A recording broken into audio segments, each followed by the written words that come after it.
예전에는 길에서 사람들이 처음 만난 사람에게도 많이 했던 질문인데 요즘은 사람들이 거의 하지 않는 질문이 하나 있습니다. 혹시 그 질문이 뭔 줄 아십니까? 바로 지금 몇 시죠? 라는 질문입니다. 그러니까 이제는 핸드폰이 거의 다 보급되었기 때문에 이제 본인이 가지고 있는 핸드폰만 봐도 몇 시인 줄 금방 시간이 확인 가능합니다. 근데 제가 어릴 적에 그리고 그보다 더 어릴 적에는 이 시간을 확인하기 위해서 시계를 갖고 있는 사람들에게 처음 보는 사람들에게도 이몇 시인지를 물어보곤 했습니다. 지금 현재 몇 시인지 아는 것은 너무나 중요합니다. 내가 남은 시간 동안에 무엇을 해야 할지, 이 시간을 어떻게 보내야 할지가 정해지기 때문이죠. 그런데 우리에게는 시간이 가르쳐주는 시간과는 또 다른 시간 개념이 필요합니다. 오늘 본문에는 두 가지 시간이 등장합니다. 하나는 사람들이 일반적으로 생각하는 시간. 35절을 같이 읽어보겠습니다. 35절 시작. 너희는 넉 달이 지나야 추수할 때가 이르겠다 하지 아니하느냐. 그러나 나는 너희에게 이르노니 너희 눈을 들어 밭을 보라. 키어져 추수하게 되었도다. 이 앞부분을 보십시오. 너희는 넉 달이 지나야 추수할 때가 이르겠다 하지 아니하느냐라고 하십니다. 이것이 사람들이 생각하는 시간 개념입니다. 사람들은 넉 달이 지나야 추수 때가 온다고 생각했습니다. 그렇다면 예수님께서 이 말씀하실 때는 한 언제쯤 됐을까요? 이것을 이해하려면 이스라엘의 기후를 알 필요가 있습니다. 이스라엘의 기후는 우리와 매우 다릅니다. 본래 우리나라는 어떻습니까? 6월, 7월에 장맛비가 오고 그 대부분이 여름에 비가 집중됩니다. 요즘은 이 스콜성 기후로 바뀌는 것 같기도 합니다. 그런데 이스라엘은 10월, 11월부터 비가 오기 시작합니다. 이 비는 12월까지 이어지죠. 이런 비를 이른 비라고 합니다. 이른 비가 오고 나서 한 2, 3주 정도가 지나면 땅이 촉촉하게 젖고 언덕과 들판이 실록의 초장으로 변하게 됩니다. 사람들은 이제 그때 밭갈이를 하고 씨를 뿌리죠. 11월이나 12월에 농사를 시작하는 겁니다. 이른 비가 적절한 때 내리면 풍년이 들고 이 비가 너무 늦게 오면 흉년이 들 가능성이 많아집니다. 자, 이제 이 비가 오고 나서 여러 달이 지나 봄이 되면 추수할 때가 옵니다. 봄에 오는 비를 늦은 비 혹은 봄비라고 말합니다. 이 늦은 비는 곡식이 잘 익을 수 있도록 도와줍니다. 늦은 비가 오고 곡식이 무르익으면 그때 추수를 합니다. 그러니까 대략 한 6월절 절기가 지난 4월쯤 되겠죠. 그러니 넉 달이 지나야 추수할 때가 온다라는 것으로 보아서 예수님이 본문의 말씀을 하실 때는 한 12월 중순 정도가 되었을 것이다. 이렇게 추측할 수 있습니다. 그러니까 이게 사람들이 생각하는 일반적인 시간 개념입니다. 이런 시간 개념을 가지고 사는 사람들은 아직 넉 달이나 남았다라고 말하면서 살아갑니다. 그런데 예수님은 이 자연적 시간 외에 또 하나의 시간에 대해서 말씀하십니다. 35절의 끝부분을 보십시오.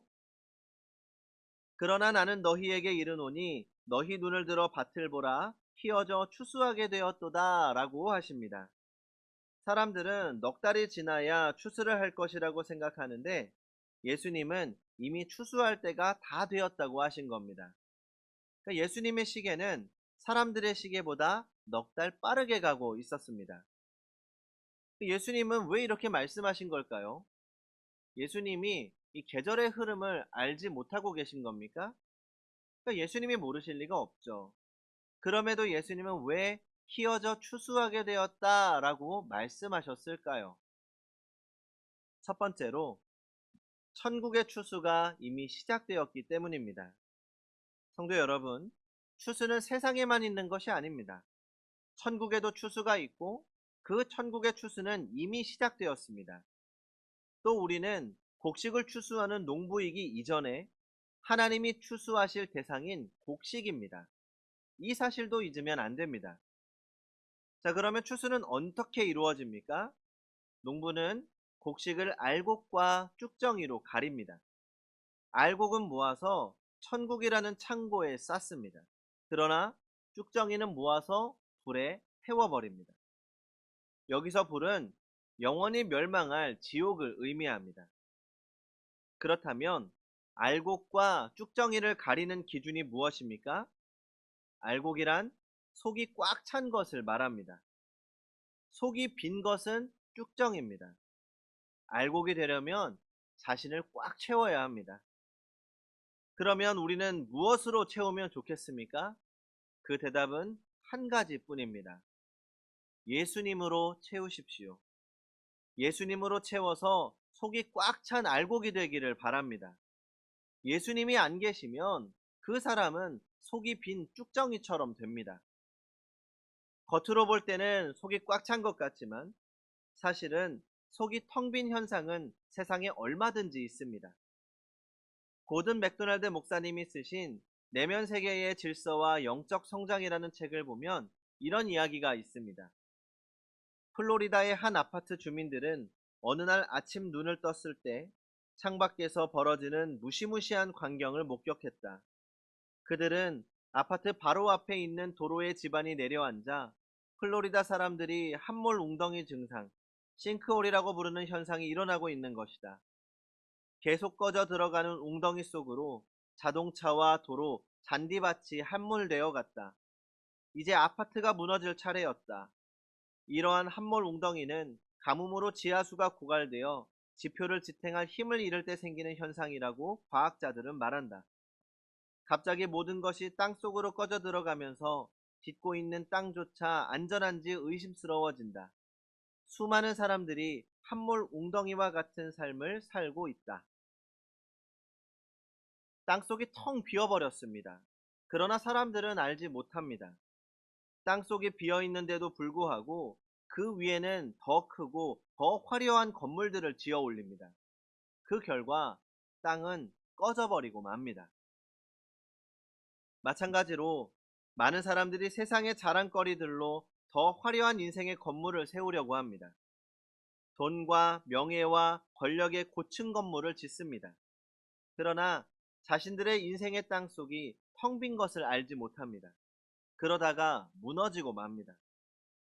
세상의 것들은 우리에게 편리함을 줄 수는 있지만 생명을 주지는 못합니다. 우리 사회에 성공한 사람들의 자살이 늘어가고 있다고 합니다. 기업가부터 연예인, 자산가, 대학 교수 등등 자기 분야에서 큰 성공을 거둔 사람들이죠. 그러나 불행하게도 그분들이 얻은 것은 그들을 완전히 채우지 못했습니다. 성도 여러분, 예수님으로 채우시기 바랍니다. 예수님은 생명입니다. 예수님은 능력입니다. 예수님 안에 평안이 있고 예수님 안에 새로움이 있습니다.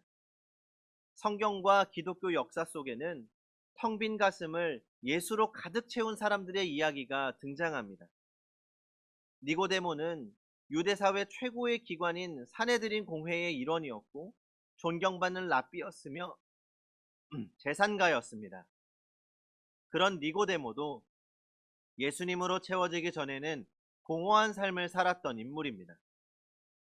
여리고 성의 세리장 삭개오, 예수님으로 채워지기 전에는 그 인생이 텅 빈 사람이었습니다. 예수를 만나고 나서야 그의 인생이 변했습니다. 카르타고를 거쳐 로마까지 가서 수사학 교사로 명성을 떨쳤고 밀라노의 수사학 교사로 초빙받고 명성이 높았던 어거스틴도 이렇게 고백합니다. 당신을 만나기 전까지는 참 평안을 몰랐습니다. 우리 사회 최고의 지성인 중 한 분으로 평가되었던 고 이어령 선생께서도 70이 넘도록 살아온 자신의 삶의 공허함을 깨닫고 예수 그리스도를 삶의 한복판으로 영접합니다. 그분이 썼던 어느 무신론자의 기도 중 일부입니다. 당신을 부르기 전에는 아무 소리도 들리지 않았습니다. 당신을 부르기 전에는 아무 모습도 보이지 않았습니다. 하지만 이제 아닙니다. 어렴풋이 보이고 멀리에서 들려옵니다. 주님이 없을 때는 아무 소리도 들리지 않고 아무 모습도 보이지 않았으나 주님을 모신 후에는 보이기 시작했고 들려오기 시작했다는 것입니다. 우리 모두 예수님으로 채우시기를 기원합니다. 채워진 사람은 알곡으로 천국의 백성이 되고 그렇지 못한 사람은 쭉정이가 되고 말 것입니다. 그런데 문제는 채워진 알곡인지 쭉정이인지 구분하는 시기가 앞으로도 넉 달이나 넉넉히 남은 것이 아니라 지금 코앞으로 다가왔다는 것입니다.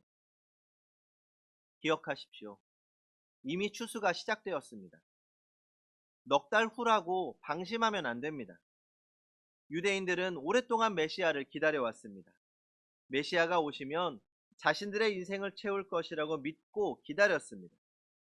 그러나 그들은 결정적으로 중요한 것을 모르고 있었습니다. 메시아는 앞으로 넉 달을 기다리면 오실 뿐이 아니라 이미 오셔서 그들 곁에 계셨습니다. 그분은 다름 아닌 예수 그리스도. 그러므로 넉 달을 더 기다리겠다는 그들의 생각은 잘못이었습니다.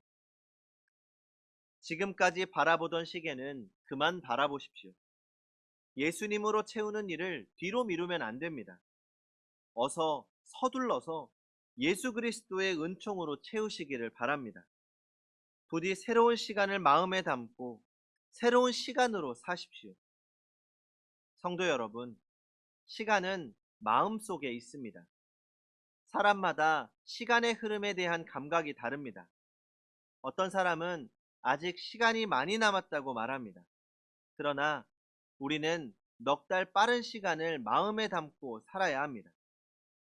우리의 영적 시간은 예수님의 시계에 맞춰야 합니다.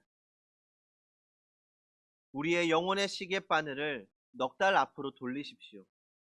넉 달 앞으로 당기고 사는 사람은 하나님께서 언제 부르시든지 우리는 그 부르심에 응답할 준비가 되어 있을 것입니다. 그러니 지금 이 순간에도 조금도 두렵지 않습니다. 우리 모두가 알곡이 되어서 천국에서 만나기를 소망합니다. 둘째로, 예수님이 벌써 추수 때가 되었다고 말씀하신 이유는 시간이 얼마 남지 않았기 때문에 일을 서두르라는 의미입니다. 예수님은 마음이 급하셨습니다. 추수할 때가 벌써 되었는데 가만히 앉아 있을 수는 없다고 생각하셨습니다. 그리고 예수님 당신께서 먼저 서두르십니다. 예수님이 하신 일이 무엇입니까? 요한복음 4장은 예수님이 사마리아 사람들이 사는 동네인 수가라는 동네로 들어가셔서 우물가에 한 여인을 만난 이야기를 들려줍니다. 예수님이 여인을 만나셨을 때는 정오쯤 되었는데 제자들은 음식을 구하러 마을로 간 사이였습니다. 그때 예수님은 여인에게 말을 건네십니다. 물을 좀 달라. 여인은 당황했습니다. 당시 사마리아 사람을 사람으로 취급하지 않았던 시대, 이 유대인 남자가 사마리아 여인에게 말을 건넨다는 것은 있을 수 없는 이야기입니다. 그런데도 예수님은 스스럼 없이 여인을 향해 말을 건네십니다. 왜 그렇게 하셨습니까? 시간이 없기 때문입니다. 사마리아 사람들에 대한 인식이 좋아지고 마음대로 말을 걸어도 이상하지 않을 때가 오기를 그저 기다릴 수가 없었습니다. 그녀의 시간은 바로 지금이었습니다. 잠시 후면 여인은 물을 길어 집으로 돌아갈 겁니다. 바로 지금이야말로 그녀에게 복음을 전하지 않으면 안 되는, 놓쳐서는 안 되는 기회였습니다. 예수님은 그녀를 볼 때 추수할 때가 다 된 무르익은 곡식으로 보였습니다. 예수님은 그녀의 영혼을 추수하여 하나님께로 드리기로 합니다. 그래서 예수님은 여인에게 말을 건네셨고 생명의 복음을 전하셨고 당신께서 메시아임을 밝히셨던 겁니다. 그 결과 여인은 구원을 얻어 알곡이 되었고 하나님의 딸이 되었습니다. 바로 이것이 예수님이 이 세상에서 하시고자 한 일입니다. 그 일을 잘하실 때 예수님은 기쁨이 차올라 배고픈 것도 모르셨습니다. 이것이 바로 예수님의 양식이었습니다. 34절을 같이 읽어보겠습니다. 시작. 예수께서 이르시되 나의 양식은 나를 보내신 이의 뜻을 행하며 그의 일을 온전히 이루는 이것이니라. 아멘. 예수님의 양식은 하나님의 뜻을 행하고 이루는 것, 복음을 전해서 영혼을 건지는 것이었습니다. 성도 여러분, 오늘 본문은 예수님이 가지고 사셨던 그 긴박함, 그 긴박성을 우리도 가지고 살아가야 할 것을 촉구하고 있습니다. 할 일을 더 이상 뒤로 미루지 말라고 합니다. 기억하십시오. 영적으로는 언제나 지금밖에 없습니다. 영적으로는 언제나 오늘만 있을 뿐입니다. 내일이나 넉 달 후를 기약하면서 지금 아무것도 하지 않고 있는 것은 잘못입니다. 그러므로 어서 빨리 시작하십시오. 받은 사명을 오늘이라는 시간에 충성스럽게 감당하시기 바랍니다. 오늘 예수로 가득 채우십시오. 오늘 주님이 기뻐하실 만한 알곡이 되십시오. 그리고 오늘 그 알곡을 거두기 위하여 복음의 씨를 뿌리고 오늘 그 알곡을 거두십시오. 그렇게 알곡이 되고 또 알곡을 거두어 하나님께 기쁨을 드리는 성도님들이 되시기 바랍니다. 기도하겠습니다.